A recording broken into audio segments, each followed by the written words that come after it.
Romanos capítulo 4. Abraão justificado pela fé. Que, pois, diremos ter alcançado a Abraão, nosso pai, segundo a carne? Porque se Abraão foi justificado por obras, tem de que se gloriar, porém não diante de Deus. Pois que diz a Escritura? Abraão creu em Deus, e isso lhe foi imputado para a justiça. Ora, ao que trabalha, o salário não é considerado como favor, e sim como dívida. Mas ao que não trabalha, porém crê naquele que justifica o ímpio, a sua fé lhe é atribuída como justiça. E é assim também que Davi declara ser bem-aventurado o homem a quem Deus atribui justiça, independentemente de obras. Bem-aventurados aqueles cujas iniquidades são perdoadas e cujos pecados são cobertos. Bem-aventurado o homem a quem o Senhor jamais imputará pecado.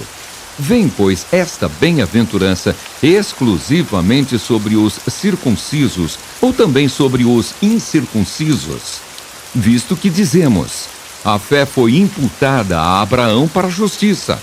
Como, pois, lhe foi atribuída? Estando ele já circuncidado ou ainda incircunciso? Não no regime da circuncisão, e sim quando incircunciso. E recebeu o sinal da circuncisão como selo da justiça da fé que teve quando ainda incircunciso, para vir a ser o pai de todos os que creem, embora não circuncidados, a fim de que lhes fosse imputada a justiça, e pai da circuncisão, isto é, daqueles que não são apenas circuncisos, mas também andam nas pisadas da fé que teve Abraão, nosso pai, antes de ser circuncidado. Não foi por intermédio da lei que a Abraão ou a sua descendência coube a promessa de ser herdeiro do mundo, e sim mediante a justiça da fé. Pois se os da lei é que são os herdeiros, anula-se a fé e cancela-se a promessa, porque a lei suscita a ira. Mas onde não há lei, também não há transgressão. Essa é a razão por que provém da fé, para que seja segundo a graça, a fim de que seja firme a promessa para toda a descendência, não somente ao que está no regime da lei, mas também ao que é da fé que teve Abraão. Porque Abraão é pai de todos nós, como está escrito, por pai de muitas nações te constituí. Perante aquele no qual creu, o Deus que vivifica os mortos e chama à existência as coisas que não existem, Abraão, esperando contra a esperança, creu para vir a ser pai de muitas nações, segundo lhe fora dito. Assim será a tua descendência. E sem enfraquecer na fé, embora levasse em conta o seu próprio corpo amortecido, sendo já de 100 anos, e a idade avançada de Sara, não duvidou, por incredulidade, da promessa de Deus. Mas pela fé se fortaleceu, dando glória a Deus, estando plenamente convicto de que Ele era poderoso para cumprir o que prometera. Pelo que isso lhe foi também imputado para a justiça. E não somente por causa dele está escrito que lhe foi levado em conta, mas também por nossa causa, posto que a nós igualmente nos será imputado, a saber, a nós que cremos naquele que ressuscitou dentre os mortos, a Jesus, nosso Senhor, o qual foi entregue por causa das nossas transgressões e ressuscitou por causa da nossa justificação. Romanos capítulo 5. A justificação pela fé e paz com Deus. Justificados, pois, mediante a fé, temos paz com Deus por meio de nosso Senhor Jesus Cristo, por intermédio de quem obtivemos igualmente acesso pela fé a esta graça, na qual estamos firmes, e gloriamo-nos na esperança da glória de Deus. E não somente isto, mas também nos gloriamos nas próprias tribulações, sabendo que a tribulação produz perseverança, e a perseverança, experiência, e a experiência, esperança. Ora, a esperança não confunde, porque o amor de Deus é derramado em nosso coração pelo Espírito Santo, que nos foi outorgado. Porque Cristo quando nós ainda éramos fracos, morreu a seu tempo pelos ímpios. Dificilmente alguém morreria por um justo, pois poderá ser que pelo bom alguém se anime a morrer. Mas Deus prova o seu próprio amor para conosco pelo fato de ter Cristo morrido por nós, sendo nós ainda pecadores. Logo, muito mais agora, sendo justificados pelo seu sangue, seremos por ele salvos da ira. Porque se nós, quando inimigos, fomos reconciliados com Deus mediante a morte do seu Filho, muito mais estando já reconciliados, seremos salvos pela sua vida, e não apenas isto, mas também nos gloriamos em Deus por nosso Senhor Jesus Cristo, por intermédio de quem recebemos agora a reconciliação. Adão e Cristo. Portanto, assim como por um só homem entrou o pecado no mundo, e pelo pecado a morte, assim também a morte passou a todos os homens, porque todos pecaram. Porque até ao regime da lei havia pecado no mundo, mas o pecado não é levado em conta quando não há lei. Entretanto, reinou a morte desde Adão até Moisés, mesmo sobre aqueles que não pecaram, à semelhança da transgressão de Adão, o qual prefigurava aquele que havia de vir. Todavia, não é assim o dom gratuito como a ofensa.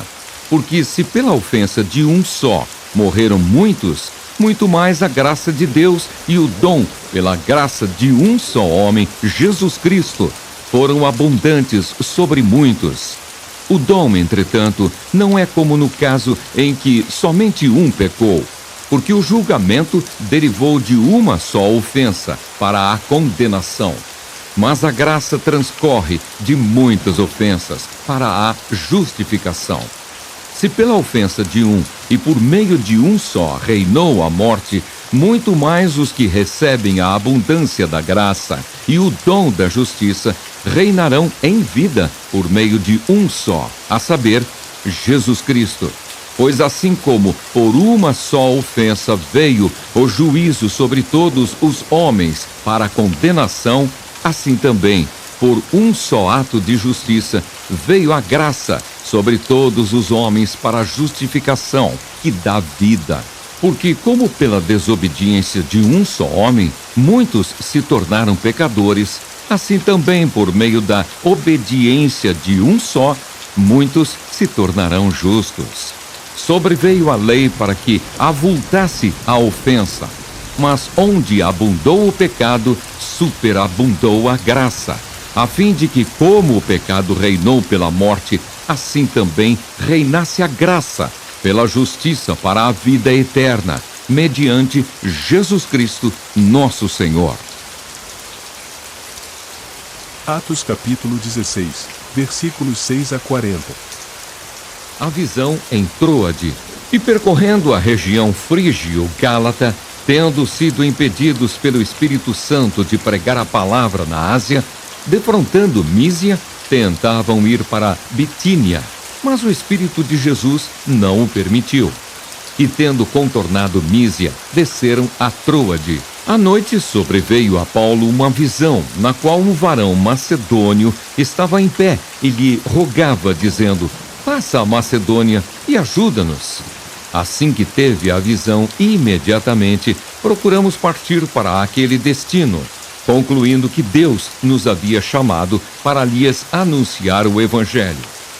Paulo em Filipos, Lídia convertida. Tendo, pois, navegado de Troade, seguimos em direitura a Samotrácia. No dia seguinte a Neápolis, e dali a Filipos, cidade da Macedônia, primeiro do distrito, e Colônia. Nesta cidade permanecemos alguns dias. No sábado saímos da cidade para junto do rio, onde nos pareceu haver um lugar de oração. E assentando-nos, falamos às mulheres que para ali tinham concorrido. Certa mulher chamada Lídia, da cidade de Tiatira, vendedora de púrpura, temente a Deus, nos escutava. O Senhor lhe abriu o coração para atender às coisas que Paulo dizia. Depois de ser batizada, ela e toda a sua casa nos rogou, dizendo: se julgais que eu sou fiel ao Senhor, entrai em minha casa e aí ficai. E nos constrangeu a isso. A cura de uma jovem adivinhadora. Aconteceu que, indo nós para o lugar de oração, nos saiu ao encontro uma jovem possessa de espírito adivinhador, a qual, adivinhando, dava grande lucro aos seus senhores. Seguindo a Paulo e a nós, clamava, dizendo: estes homens são servos do Deus Altíssimo e vos anunciam o caminho da salvação. Isto se repetia por muitos dias.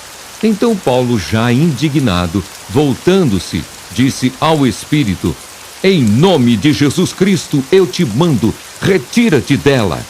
E ele, na mesma hora, saiu. Paulo e Silas açoitados e presos. Vendo-os seus senhores, que se lhes desfizera a esperança do lucro, agarrando em Paulo e Silas, os arrastaram para a praça, à presença das autoridades. E levando-os aos pretores, disseram: estes homens, sendo judeus, perturbam a nossa cidade, propagando costumes que não podemos receber nem praticar, porque somos romanos. Levantou-se a multidão unida contra eles e os pretores, rasgando-lhes as vestes, mandaram açoitá-los com varas. E depois de lhes darem muitos açoites, os lançaram no cárcere, ordenando ao carcereiro que os guardasse com toda a segurança. Este, recebendo tal ordem, levou-os para o cárcere interior e lhes prendeu os pés no tronco. Por volta da meia-noite, Paulo e Silas oravam e cantavam louvores a Deus, e os demais companheiros de prisão escutavam. De repente sobreveio tamanho terremoto que sacudiu os alicerces da prisão. Abriram-se todas as portas e soltaram-se as cadeias de todos. A conversão do carcereiro. O carcereiro despertou do sono e, vendo abertas as portas do cárcere, puxando da espada, ia suicidar-se, supondo que os presos tivessem fugido. Mas Paulo bradou em alta voz: não te faças nenhum mal, que todos aqui estamos. Então o carcereiro, tendo pedido uma luz, entrou precipitadamente e, trêmulo, prostrou-se diante de Paulo e Silas. Depois, trazendo-os para fora, disse: senhores, que devo fazer para que seja salvo? Responderam-lhe: crê no Senhor Jesus e serás salvo, tu e tua casa. E lhe pregaram a palavra de Deus e a todos os de sua casa. Naquela mesma hora da noite, cuidando deles, lavou-lhes os vergões dos açoites. A seguir, foi ele batizado e todos os seus. Então, levando-os para a sua própria casa, lhes pôs à mesa, e com todos os seus manifestava grande alegria por terem crido em Deus. Paulo e Silas livres da prisão. Quando amanheceu, os pretores enviaram oficiais de justiça com a seguinte ordem: põe aqueles homens em liberdade. Então o carcereiro comunicou a Paulo estas palavras. Os pretores ordenaram que fossem expostos em liberdade. Agora, pois, saí e ide em paz. Paulo, porém, lhes replicou: sem ter havido processo formal contra nós, nos açoitaram publicamente e nos recolheram ao cárcere, sendo nós cidadãos romanos. Querem agora, às ocultas, lançar-nos fora? Não será assim. Pelo contrário, venham eles e pessoalmente nos ponham em liberdade.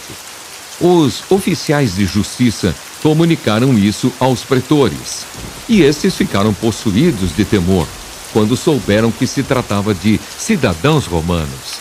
Então foram ter com eles e lhes pediram desculpas, e relaxando-lhes a prisão, rogaram que se retirassem da cidade. Tendo-se retirado do cárcere, dirigiram-se para a casa de Lídia, e vendo os irmãos, os confortaram. Então partiram.